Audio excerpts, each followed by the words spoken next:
evening, ladies and gentlemen, and welcome to There's Only One Brian Moore. An incredible journey through football in the 70s. Gasp at the goals, grimace at the gaffes, but most importantly, check out those haircuts. That's not a pair of sideburns you're sporting, is it, sir? Because we've got a lot of them in this show. Big ones, small ones, some as big as, well, some as big as these beauties.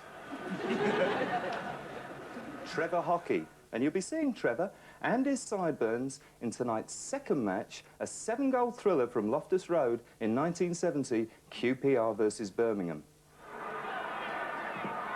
A ricochet there, Marsh going in! Oh, against the bar! The header, and a save by Kelly! But first on our bill of fare tonight, the boys from the Bridge, the team that gave the 70s that bit of style, that bit of panache. Who can forget the lightning pace of Paddy Mulligan? The footballing brain of Mickey Droy, or the deft touch of Ronald Edward Harris. Harris battling away with goals. But the top man in that team was a man equally at home in a football boot or a Chelsea boot. The little chip there again towards Webb, and Osgood, and Webb won't get a shot in, will he? Osgood on the ground, and he's done it, Osgood! While he was on the ground, he's got the equaliser. Ladies and gentlemen, please welcome the John Travolta of Stamford Bridge, Mr. Peter Osgood. Oh, yeah.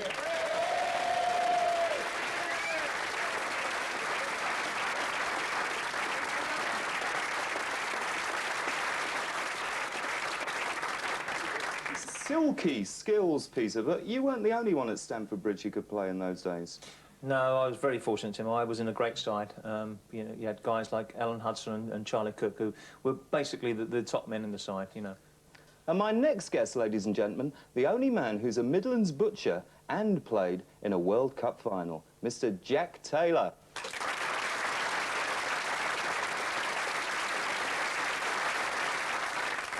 Jack, you must have taken stick from some of the top players in the world. Well, that's part of the job. Took a lot of stick. 30 years of abuse. Thoroughly enjoyed it. A lot of challenges. And my next guest, ladies and gentlemen, a very funny man who supports a very funny football team. Comedian and Leyton Orient supporter, Mr. Bob Mills.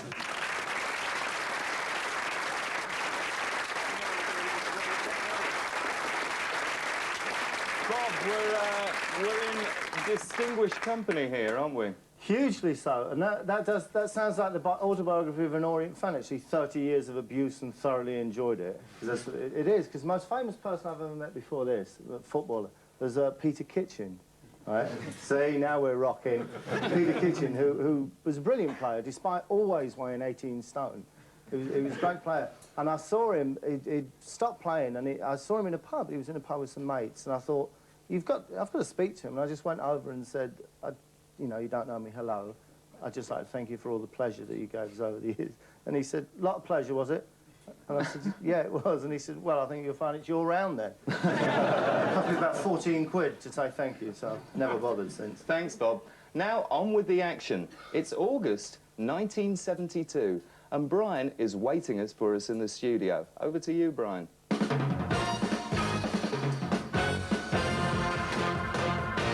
Our main match is Chelsea against Manchester City, but it's been such a disappointing start of the season for Manchester City, and they were the first onto the field for this game, led by skipper Colin Bell. But without injured Rodney Marsh, and with 19-year-old Colin Barrett keeping his place at number 2 in place of Tony Book. The Chelsea changes, they come in defence, where Dempsey and Droy are both injured. David Webb moves to number 5 with Ronnie Harris alongside him. It's a defence that expects to be tested to the full by those 3 great stars from the Manchester City attack. One of them, of course, is Mike Summerby, so swift and dangerous down the wing. There's also Colin Bell, a player, it seems, with energy enough for 2. And, of course, Francis Lee, now happily recovered from a midweek knock. And in the disappointing crowd of 30,000, a selection of faces, some young and some pretty ones that it's always good to see at a football ground. And also, another one that's equally good to see, a face that has seen it all before. And Manchester City today to add to their troubles without Rodney Marsh. On the touchline now with a shoulder injury. Towards Webb, who'd gone right up. Hollins driving one on. And it won't go out of play. And Garland with a chance to turn it back. A little dig back for Webb right in there. Cook nutting it in again. Hollins bursting one in. And City didn't know where they were. Kemba. Oh, a foul there by Towers on Kemba. A resilient player, Kemba, but he really couldn't take that sort of challenge from Towers. Chelsea's free kick. Hudson lofting one on. Cook turning it on. But the whistle had already gone. Now Hollins. Osgood, right back in the deep position. But he's got Garland striking ahead of him and Hudson too. And even Mulligan over on the right. Cook with the ball now, though. Back for Harris. Oh, nicely into space there for Osgood. Hudson again. Garland in the middle. That's one aim for Garland. Oh, and he missed it by a fraction. That really has been the strength of Chris Garland. Bell switching it nicely there for Summerby. Again, Lee lurking in the middle if Summerby can find him. That's the cross towards Mellor, in fact. And still with Mellor. And finally turned behind by McCready. And it looked as though Mellor was in a beautiful position to put Manchester City ahead. Kemba.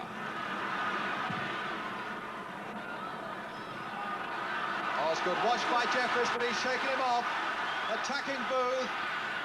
Laying it for Cook. Turned in for Garland. Delaying his shot. Osgood!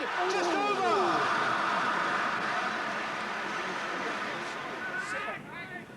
Well into injury time now at the end of the first half. Go on, Mike! Summerby. Webb. McCready. And a free kick given to Chelsea. McCready a little annoyed with the referee. They're not playing the advantage. Never an easy thing to do. But now here's Osgood with a great shot to go. And a goal by Osgood. So maybe Chelsea were happy that they didn't play the advantage because they took a wonderful advantage of that quickly taken free kick. Osgood, with that eye for a goal that few others possess, flicking it to the right sort of angle and then to the back of the goal to put Chelsea into the lead on the very stroke of half-time. In fact, with nearly 4 minutes of injury time gone at the end of the first half, Osgood's second goal of the season and Chelsea's first of a highly entertaining game. Jeffries, still Garland chasing and chasing and chasing, but now it's with Francis Lee. Bell again has gone through and he couldn't quite hold it. And turned by McCready across the face of his own goal and behind for another corner to Manchester City. Towers now with a deep corner. Summerby getting his head to it, turning it down and Mellor turning it in. And the goal given, 1-1, and Mellor the scorer. A wonderful jump by Summerby, turning it in. And Mellor making no mistake at all as he turns swiftly on the ball to plant it wide of Benetti. So with 5 minutes of the second half gone, Manchester City draw level. And Ian Mellor the scorer. Harris with the throw. Garland. Hudson. So many superb little touches by Hudson. Little flicks and little pushed passes. There's a little push pass there by Hollins at the 1-2 with Cook going on, and Hollins now. The cross towards Osgood, trying to hit it first time. Off Towers, behind for the corner. Osgood chancing everything with a really spectacular looking volley. Harris to Cook. Played nicely by Cook and nicely by Harris for Garland. Oh, beautifully played there for Harris. The hammer one, and Corrigan to save well. There's some beautiful into passing there by Chelsea. And they want to bring Houseman on. Looks so it's Charlie Cook going off.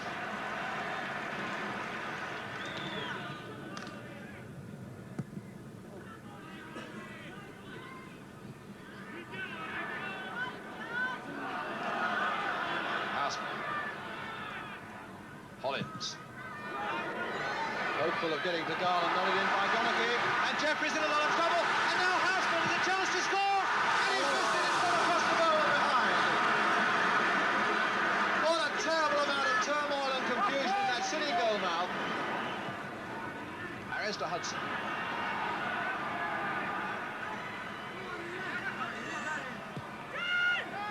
Steve Kemba. Hudson. towards Osgood, and Osgood got a head in and nodding it down there for Houseman. A tremendous goal! A tremendous goal by the substitute Houseman.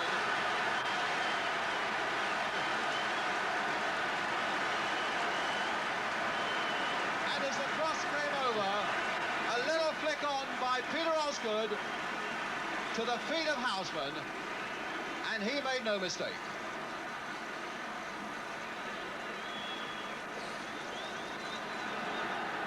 So someone a good deal happier now. Dave Sexton, the Chelsea manager. City with far too much flair and far too much talent and invention to be so low in the table for very much longer, but they've been beaten here at Stamford Bridge this afternoon with goals by Peter Osgood and Peter Houseman there late in the second half, providing a spectacular winner and a final scoreline that reads Chelsea 2, Manchester City 1. It's a game of 3 halves on this show, ladies and gentlemen. The first half's just finished, but don't go away, because we'll be back with big match analysis, action from that 7-goal thriller at Loftus Road, and we're going to be seeing the man who made his name doing this. Onto the left foot, he'll hope. No, onto the right foot. That's there, that's 2, and that's balls.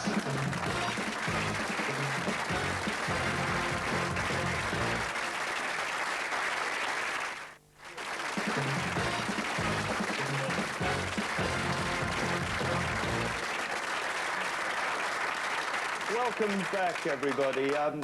What a great game, and what a great goal from Peter. Yeah, it was basically a simple goal, but Should we have a look? Let's have a look. Perhaps you could take us through this, Peter, as we have a look. Well, you see, it's a free kick from Eddie, and Eddie's a little bit annoyed. Then all of a sudden he takes a free kick very quickly, you see, and the defence is still standing there waiting. Yes. And I'm on my bike, so you know, I want the quickest of guys, but you know, it's just a lovely ball weighted in there. You see, I'm in front of the defender on the left-hand side, and also Well, Boothie. I think it's Boothie, isn't it? fine pair of sideboards there, Yeah, Peter, Boothie, as well. You had hair once then. Oh, you had hair once. I think you've been very modest. It was a fine finish. And do you find these things you worked on in the training ground, did they often come to fruition on the pitch? It's surprising. In being a striker, their instinct, you know, I mean, if you've got time sometimes, strikers are bad players. I think Ian Wright, for me, is like, when he's got time, you know, he's not such a good striker. When he does things with instinct, he's electric. You know, if he gets the ball in the corner, he's got no time to think, boom, and he does bump, goal, and he thinks, what have I done? How good was that Chelsea team, Peter? There was always a lot of flair. You've mentioned a few of them, Hudson, Cook, Tommy Baldwin, I remember as well. Lots of great players. But how good could it have been? I mean, you did well in cups, but league success always eluded you. Yes, I think basically we weren't consistent enough in the league. I mean, we finished third in one season, and but cup sides, you know, on our day we could beat anybody. We proved that. We played against probably the greatest club side you've ever seen in your life, Leeds. They were a superb side. They really were. Some nasty, horrible people in their side, to be honest. You know, your Gileses and your Bremners, and they were little snides, to be honest. But I didn't mind Norman Hunter because you knew he was going to kick you, but the other two were coming from nowhere, you know. They also had Rodney, Cooper, and people like this, and all of a sudden Mick Jones and Alan Clark started doing it as well. The only two guys that didn't kick you was Eddie Gray and Lorimer. Let's bring Jack in here. Jack, you must have refereed Leeds before. And... yeah, they had a few characters and a few bite-your-leg characters. Like the one went home to his wife and said, I'm a bit worried about this leg. She said, why is that? He said, I don't know whose it is. There were one or two like that, but yeah, I wouldn't feel too sorry for Pete. He could look after himself. He was always a big boy. He could look after himself. No problems. But it wasn't just about football in those days at Chelsea, was it, Peter? I mean, you had a good time. There was a lot of young men there. You were a successful team. You were in London. Was there a lot of clubbing and pubbing and the King's Road and Tramp? And we hear stories, Peter. No, there's a lot of talk goes on here, but I was a lad from Windsor, to be honest, and I was never really a London guy going to all the clubs. I used to go every Saturday night when we came back from an away game. I used to go down there with Marvin Hinton, Johnny Boyle, Alan Hudson, Charlie Cook, Tommy Baldwin, and we used to go down and hit the King's Road quite hard, to be honest. And, but basically, no, I wasn't a club man. Wasn't there some story, Peter, about Reckle Welch? Yes, there was, and I can tell you now because obviously I'm divorced from the wife that I was married to at the time. There's a shock.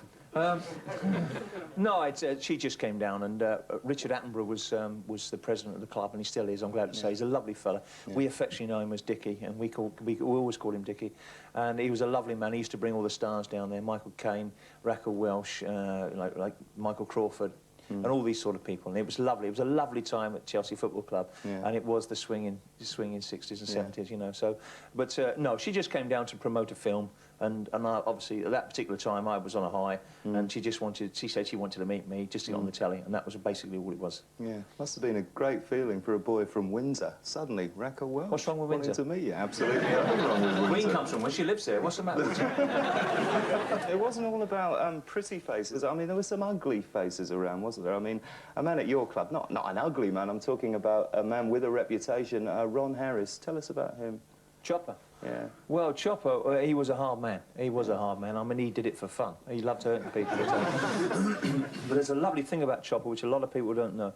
He always used to put iodine on his studs before a game. I'll tell you, it's very thing. But I always remember Chopper saying to me, Ozzy, he said, just tell him to come face on. That's all he used to say. To Gilesy and Bremner, because they were the little snides coming from the side. Just come face on, son, see how hard you are. He was short-sighted, wasn't he? Yeah, he was. Yeah. I think that's why his tackles were so late. But he was a tremendous captain. He never moaned. He got kicked a few times as well. He never went down. Did he used to ask you to pick them out? Because he couldn't see them. No, there's a lovely story. Which one do you want, Chopper? There's a lovely story about Gary Lock. Gary Lock was a young fullback, 17 years of age, and we were playing in San Sebastian pre-season. And Gary played the ball down the line after about 15 minutes, and this little Spaniard's come in and gone, bosh, straight over the top to Gary, and Gary's gone down. And there was all hell let loose on the pitch. There's big Davy Webb, John Dempsey, Ian Hutchinson and myself trying to get this little Spaniard, trying to punch him and fight him and everything. And all of a sudden there was a tap on my shoulder, and I turned around and Chopper said, what number was it, Oz? But I tell you what, Tim, 10 minutes later the stretcher was still warm. Off went number 8, courtesy of Chopper Harris, I tell you. Do you have any run-ins with Chopper, Jeff? Yeah, obviously. Yeah. Everybody had run-ins with him. But he didn't do it behind your back. He was never a cheat. You know, what he did was up front. Nothing that was sort of detrimental and sneaky. So often the hard men, you know, they come in for the stick, the Norman Hunters, the Tommy Smiths, the Harrises. These people come in for a stick, and really, very often, it's the little sly winger that leaves his boot hanging just once. He's the one that does the damage. Sometimes the hard men are good for the game. So were you a man who chatted to the players or used the big stick? So. Yeah, I believe, really, you know, you're out there to do a job. It's man management and control. The only way you're going to get that is to have a little bit of respect from the players. Yeah. And the days when you sort of do this to a player is absolutely, for me, fatal. You know, they're people you respect and hope they respect you. Yeah. Authority without respect is worthless. Yeah. Anyway, we're going to look at something else, which has always been a big part of the game, goal celebrations. Peter, you like to celebrate a goal, didn't you? I think it's every striker likes to. That's what you work on 6 days a week, you know, or 5 days a week. You go out there and you practice things, and then when you score in front of like 45, 50, 60,000, when we used to play in front of crowds like that, that was the thing you aim for all week, and you just let your emotions go, and it was an exciting time for you. Yeah, we've got some great clips coming up now of some goal celebrations from the 70s, so let's have a look at them. Being a 70s striker wasn't just about goals. TV coverage meant finishing was only half the job. Scoring was merely the warm-up for the main act, the goal celebration. What a tremendous goal! What a tremendous goal by Posse! Alan Clark of Leeds pioneered one of the most popular approaches of the decade, minimalism. It carried a message, and the message was, I'm so used to scoring, I can barely be bothered getting excited. The closest Alan Clark ever got to celebrating was that embarrassing smiley face on the club badge. Another one-armed minimalist was Denis Law. His approach can be explained by his desire to not draw attention to the fact that yet again he had profited from goal hanging. Indeed, Law produced one of the most famous minimalist celebrations of all time, when this goal condemned his old team United to relegation in 1975. He didn't know whether to put his hand up, down, or round his own throat. No emotion there at all from Denis Law. Oh my goodness! Leading the applause was another favourite celebration, especially with men like Tony Curry. A more muted version of this was also adopted by Wolves' Derek Dougan. Dougan. Oh, and that'll do for Dougan. But then again, if you look like that, you wouldn't want to attract the attention of 50,000 supporters, would you? At the other end of the scale were the exhibitionists. Easily the most irritating of the showman's celebrations was Mick Channon's windmill technique. How we all prayed on the terraces that he'd get it wrong and the whirling arm would wrap itself round his neck. Finally, our favourite of all 70s celebrations, and one that's sadly gone forever. Here, Trevor Wymark demonstrates the celebration commonly known as "We're 2-0 up, and I want everyone to know it."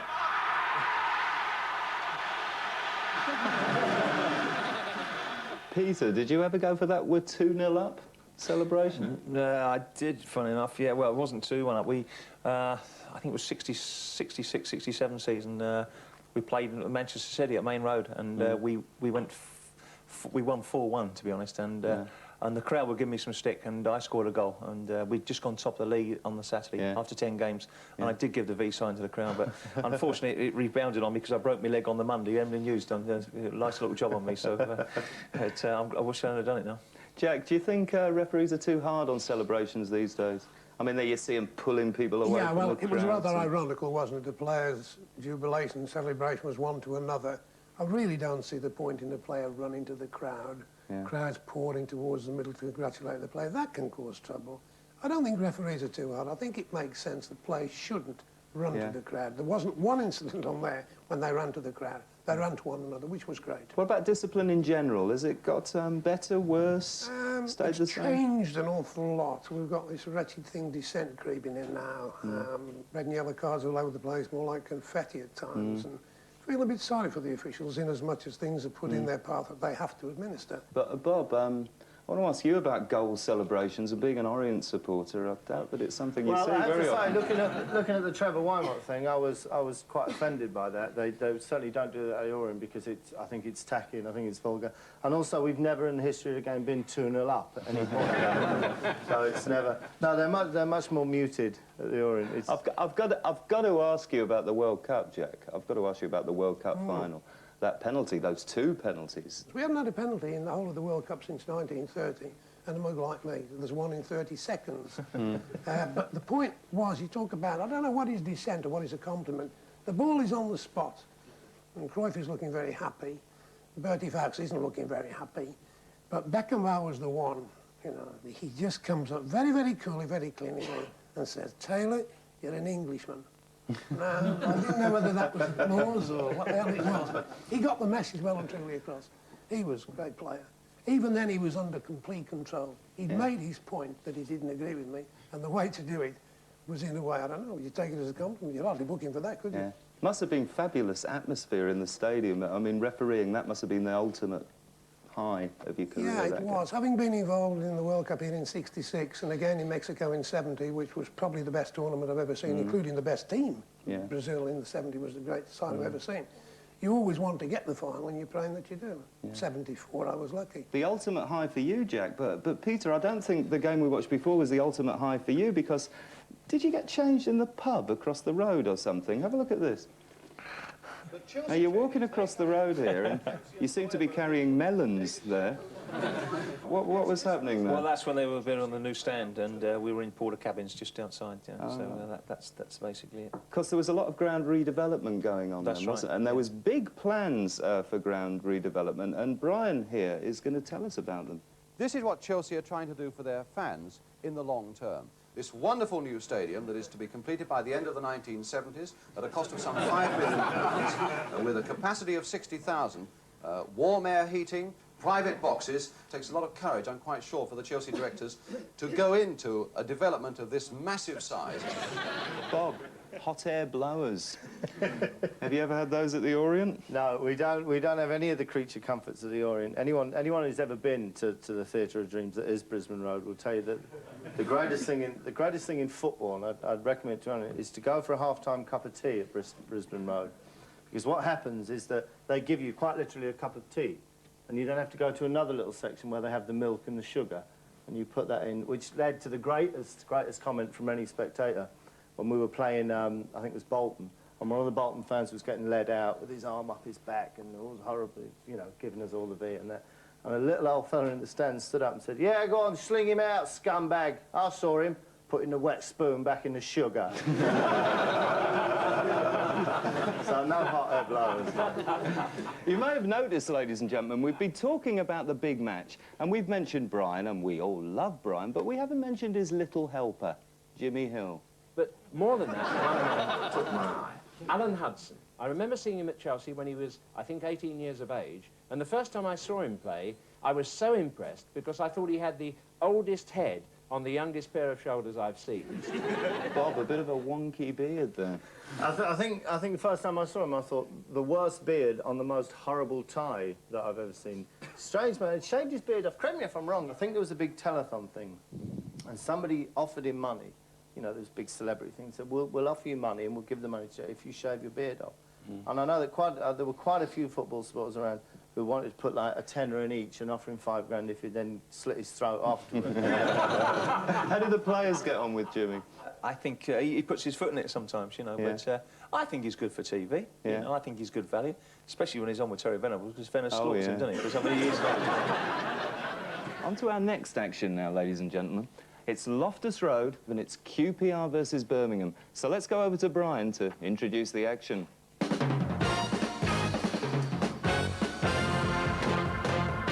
Let's make our start at Loftus Road. Queen's Park Rangers against Birmingham. Both in a season of disappointment. For Rangers, so much a question of injuries. And into their team today for his first game is 20-year-old Andy McCulloch from Walton and Hersham, who only signed professional forms on Friday.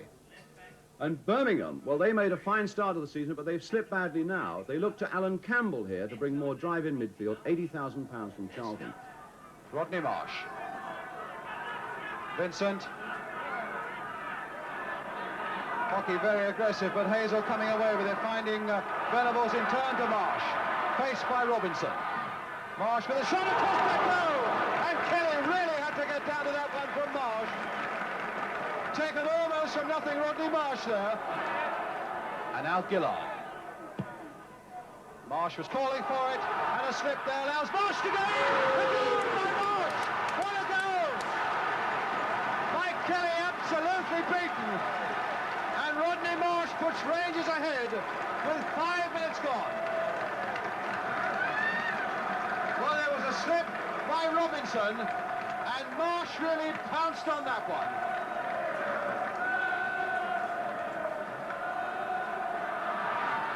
One for McCulloch to try and get under.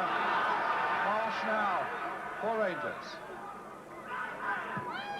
Played wide for Clement, what a good ball. Ricochet there, Marsh going in!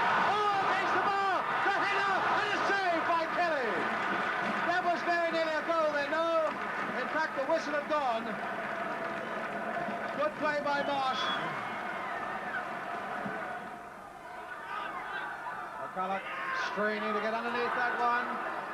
A missed kick by Beard, but he couldn't quite get to it in time. And Hockey, and a corner. Hockey's rather firm back pass there, wide of Kelly. And now Mike Ferguson with the corner, Clement right up there, as you'll see. Marsh getting ahead to it! Oh, Rodney Marsh! A second goal to Marsh! With 14 minutes gone.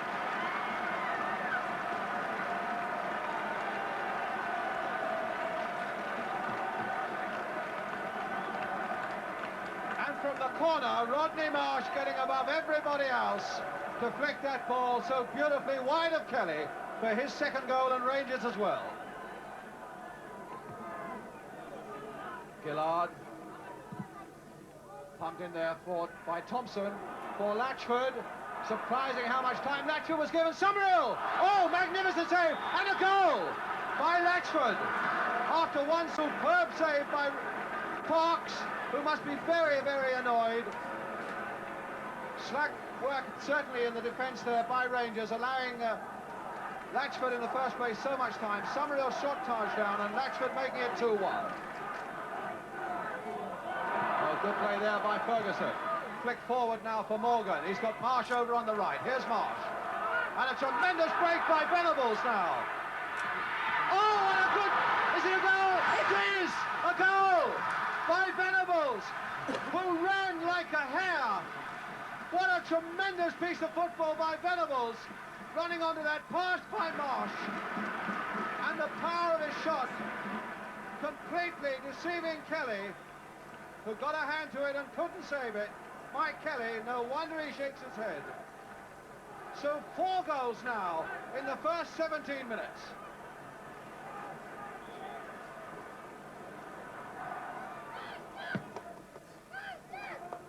Oh, allowed by Ferguson to go through to Summerhill.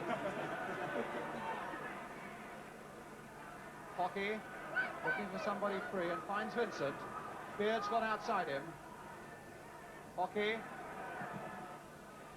Still Hockey. Beard right out there still. Malcolm Beard. A little chip through there for Summerhill. Taken well on the body twice. Across their goal. Latchford! Oh, a goal and a good one. Beautifully made, though, by Summerhill for Latchford.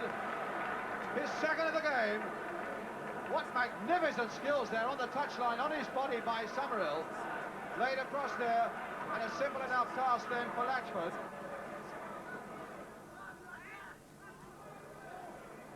And now Latchford again.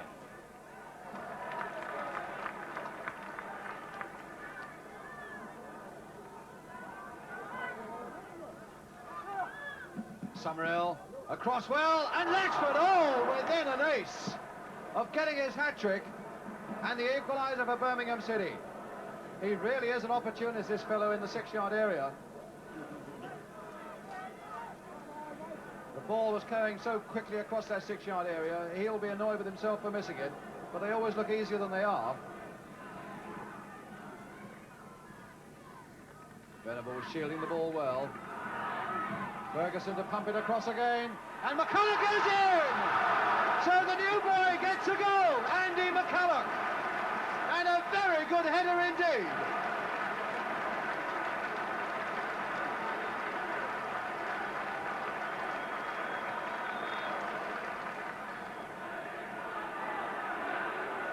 Summerhill harried and hustled all the way by Clement, and hustled into an error, and Ferguson is right there in the middle of it. Will it come through to Marsh?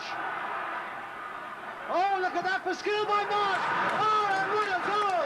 Rodney Marsh's hat-trick! Oh, what incredible skill by Marsh! There really was no way through, and yet Rodney Marsh found a way through.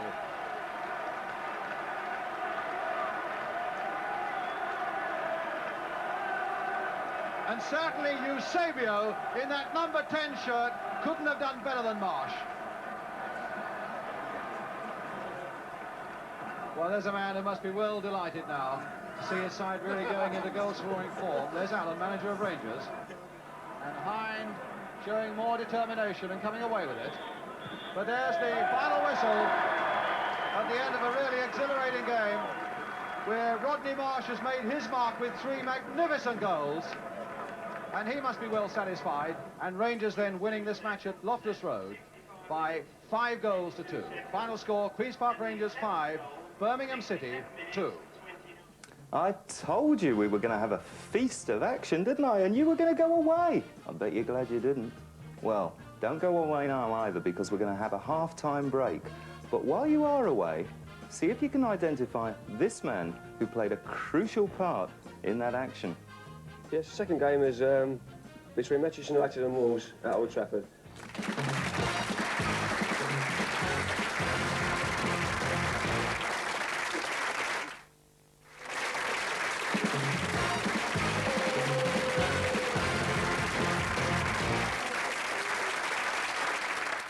Welcome back. Now, I'm sure you didn't have any problem at all spotting the mystery guest. It was, of course, ladies and gentlemen, Rodney Marsh.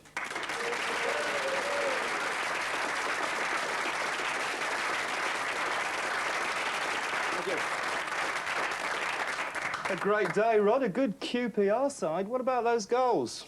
Yeah, brilliant, weren't they? Let's have a look at the first 2 then. We're going to talk us through them while we look at these goals.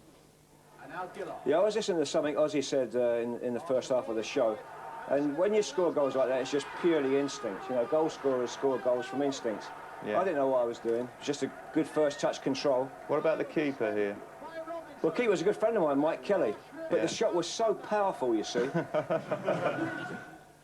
It's just instinct, just pure instinct. And a nice salute at the end there, and the second one coming up now. Yeah, I didn't get many headers, but there's no full-back on the line there, if you notice that. There's Yeah. no defender on the line. If he would have been there, he kicks it away. But I spotted that when the ball's in the air.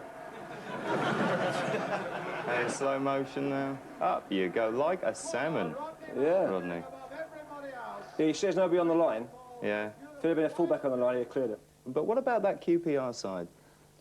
Well, it was a terrific team. I think when I first went to Q.P.R, they were in the 3rd division, and by the time that we'd gotten to that stage, you know, we'd won the League Cup, we won the 3rd division, we were in the 2nd division, about to win the 2nd division, and that was a great, great team. And another marvellous player in that team, and he got a marvellous goal here, actually, which was a bit of an unusual sight, was El Tel himself. Let's have a look at Terry's goal. He's...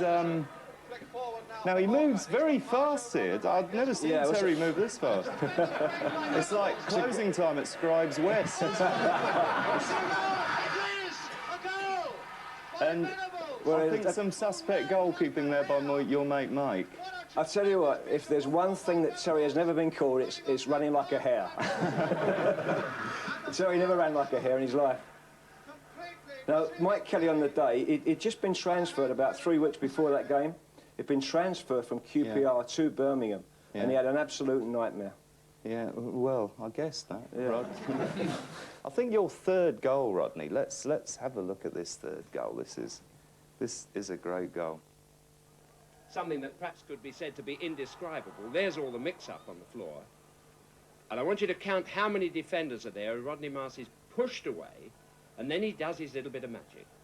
There's the little drag back. There are 4 round him there. He throws 2 of them to the left. In fact, they collide. And then when it looks as if he can't get the power on the turn into that shot, he does. Gets it through the defender's legs. And there is that 3rd magnificent goal. Rodney Marsh at his superb best. I've always liked Jimmy. I always thought he was good. It was an indescribable goal, but he managed to describe it, didn't he? As he always does. Yeah, as he always does. And after that game, Rodney, you had a fascinating interview with Jimmy. I mean, just have a look at this, because I think it's quite revealing, really. Is it the best hat-trick you've ever scored? I don't think so, Jim. I scored a hat-trick last year against Blackpool, which I felt was the best. What, it gave you more satisfaction? Well, it came at a time last year when I was struggling for goals, and it was more than welcome when it came. Was there a better goal in it than the 3rd goal yesterday? Well, yeah, I thought so. It was a banana shot from the edge of the area, which I felt was better, yeah. A banana shot? At the end of that interview, there was a bit of an embarrassing moment. Jimmy was left with egg on his face, but Brian, as ever, bailed us out. 2 beards on 1 programme, we really have got a bonus on the big match today. I think that a lot of the players used to be cynical about the TV people, but I think Brian bridged that gap. And that's why we love him. And not only a great commentator, not only great strikers on this show, also another great striker in the clip here that we haven't talked about. So let's look at him. Now here, it's the ball's coming across now, and there's Bob. Bob Letchford there. A good player, Peter? I think Bob's record speaks for itself. I think anybody that scores the amount of goals he's got, obviously, is a good striker. What But he I was don't just... understand is Bob Letchford, 12 caps, you 4, Peter. I Yeah, well, that's the way it understand goes. that. That's the way the manager feels at the time. I mean, you know, Alf Ramsey had a great side when I was around. I was very fortunate. I went to Mexico in 1970. I only had 4 caps, and I don't know what I did wrong. I played in the youth team. I played in the under-23s. I scored goals for every team I played for. I didn't score for England in the 4 games I played, but I was just privileged to play in a great side, and I did play in a great side. And I went to Mexico in the World Cup, which was, I think, the best England side we've ever seen. It was better than the '66 side, and Alf also said that as well. And I was privileged to be out there playing against the likes of Pele. Do you agree with that, Rod?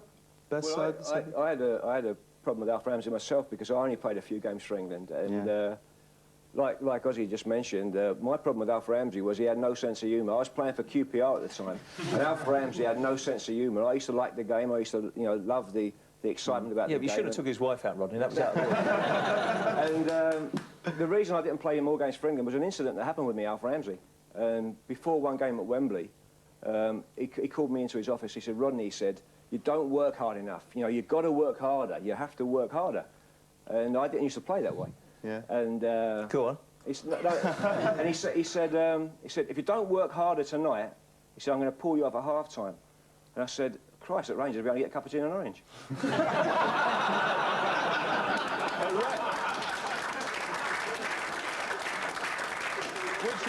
Which leads me in, Rodney, to something I wanted you to ask about. You were at Rangers, a cup of tea and an orange, and then you moved up to Manchester City. Yeah. What was all that about? What had happened is I had a contract with Queen's Park Rangers that said that if Q.P.R. didn't get promotion in that season, I would be free to negotiate a contract with any club in the country. It was a very difficult decision. I know there's some Q.P.R. fans here tonight, because I love Q.P.R. But what had happened is I had an injury, and we'd gone about 8 games without a win and weren't going to get promotion. And Jim Gregory, the chairman of Q.P.R., said to me, Rodney, I'm going to honour the contract that you have. Simple as that. And good days at City? Yeah, I had a great 4 years there, tremendous 4 years there. The supporters and I really got... The supporters took to you? Yeah. What about in the dressing room? I couldn't get in. The players, any stick for being in London? I had... the only problem I had with the players was a player called Mike Doyle from Manchester City, who really resented the fact that I went there. I think he resented the fact I was a Southerner. Yeah. And I think he resented the fact that Big Malcolm dropped him out the team for me. Yeah. And he was a prat. And when you left Q.P.R., you left behind the number 10 shirt, which has always been very special at Queen's Park Rangers. Let's have a look at this. Throughout the whole of the 70s, the Rangers number 10 shirt had almost magical properties. After Rodney Marsh moved on to Manchester City in 1972, the shirt was passed to a man who arrived from Carlisle and was set to become a Loftus Road icon, Stanley Bowles. Stan was London's answer to George Best, matching Best's brilliance on the pitch and his betting, boozing and birding reputation off it. Bowles onside. Shiller's come roaring out of his goal. Now, what will Bowles do? Onto the left foot, he'll hope. No, onto the right foot. That's there. That's 2. And that's Bowles. Like Best, Stan was accused of being temperamental. He paid officials about as much respect as he would a 10 p.m. curfew. After making a sign of the lines when Stan Bowles' name goes into the book.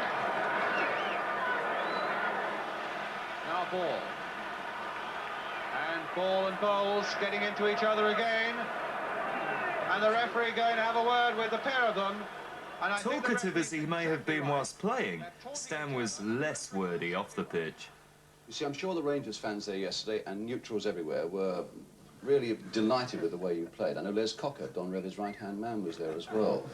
And yet they are mystified as to how it is that you have these little things in your career where, you know, you don't turn up or you miss training or whatever.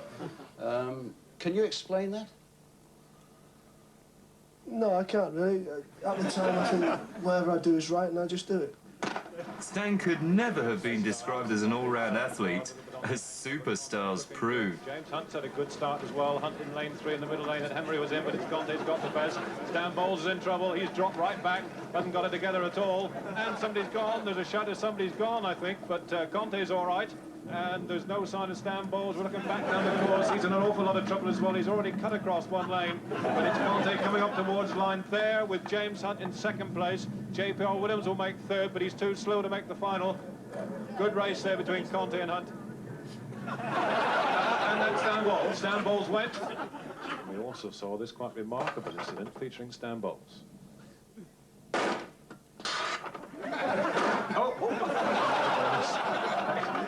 Put one straight through the table to the amusement of the rest of his competitors. Stan still holds the record for the lowest ever total achieved in Superstars. Bowles with a bit of room here. Bowles a chip. Oh, it's a good goal. But for all his faults, Stan was the man for football purists. It's somehow fitting that Bowles left London football for good in December 1979. It was the end of an era. Bowles, yes! Which was emphasised by the fact that the number 10 shirt passed to Simon Stainrod, a man who, by comparison, had about as much flair as a pair of drain pipes. Ladies and gentlemen, a round of applause, please, because he's here, Mr. Stan Bowles.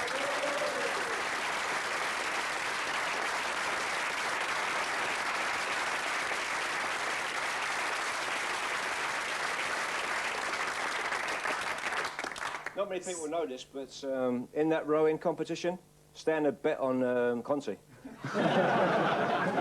A memorable experience, superstars? Superstars? No, not really. I did get the lowest points there, but that was because I pulled out the weights and the running. So you left Q.P.R, Stan. Where to after Q.P.R? I went to Notts Forest. Yeah, and joined Mr. Clough? Yes, I did. Yeah, and how was he to work under? He was all right, yeah. When he was asleep. But not a long stay there, really, Stan. It was about 9 or 10 months. We didn't speak for the last 4. So we used to communicate by rumour. So what was it like, Stan, when you first came down from Manchester to London? Were you welcomed warmly by Rangers? Well, when I first came to Q.P.R, I think the biggest compliment I give Rodney, nobody wanted to wear the number 10 shirt. It was the shirt, you know? Huh? But Stan was a fitting replacement, Rodney. Absolutely, yeah. I don't think anybody else at Q.P.R could have wore the same shirt as Rodney apart from him. And he was superb, and he was a great player. Now, lots of people think that you and Ozzy never played together, but in fact, I know you did play together, didn't you, Stan, in a team once? Perhaps you'd like to tell us about that. Yeah, we did many years ago for a team called Bognor Bay Rowdies, wasn't it? Was? Yes, right, yeah. Yeah. The Bognor Bay Rowdies. Bognor Bay Rowdies, that was it, yeah. Yeah, and what was that? Whose team was that? It was... I don't know, somebody offered us a few quid, didn't they? You're not supposed to say that, are you? £200 each, yeah. To play on a Sunday morning. It's funny because I went off. You know, we won 3-2 that day. It was a great, good game as well. Good stamina football down there. Yeah. And I had these new boots and I had blisters, and I went off. Next thing I know, he's fighting. Somebody's chinned him or something. Like he was at it again. Like, you know, lucky Jack wasn't there because he'd have gone as well. But it was good fun, and he never lost his old touches. It was great to play with him. You know, that's one of the first times I really had played with him, and it was superb. I remember when Rodney Marsh and George Best came back to Fulham. It was a very famous match that they showed it on match. I think it's Bristol. That's how famous. I can't remember. But they came and they played like to a standard that was just incredible. But the amazing thing was there was other players in the team. I think Johnny Mitchell was playing Cutbush, people like that. And after about 15, 20 minutes, they suddenly started thinking, oh, wait a minute, let's have a go ourselves. And they started doing things and they were very ordinary journeyman footballers. And they started doing things because they were seeing it done. And it's a great thing for spectators, but also it just must be a great thing for other players to play with and see it being done. I think basically I was more of a team player than these two, to be honest. And I liken them to a guy we had playing for Chelsea, a guy called Charlie Cook.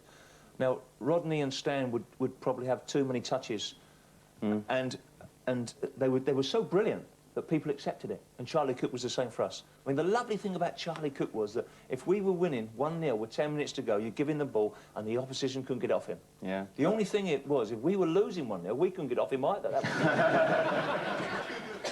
Well, thanks, everybody. That's wrapping it up for this week. I'd like you to give a round of applause for all our guests tonight.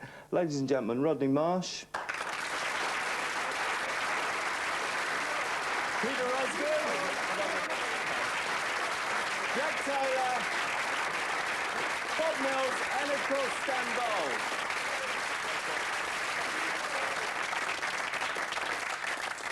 Well, that's all for this week, ladies and gentlemen. Thanks a lot for watching. You're glad you did, aren't you? We'll be back next week when we'll have terrific cup tie action from 1976 between Crystal Palace and Leeds. What a cheeky move by Taylor past Frank Gray.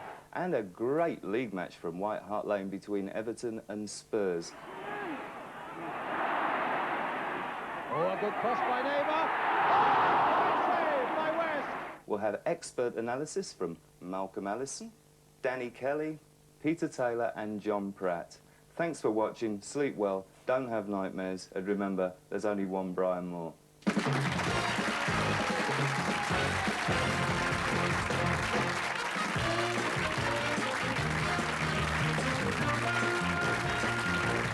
And There's Only One Brian Moore returns with Tim next week at the later time of 25 past midnight.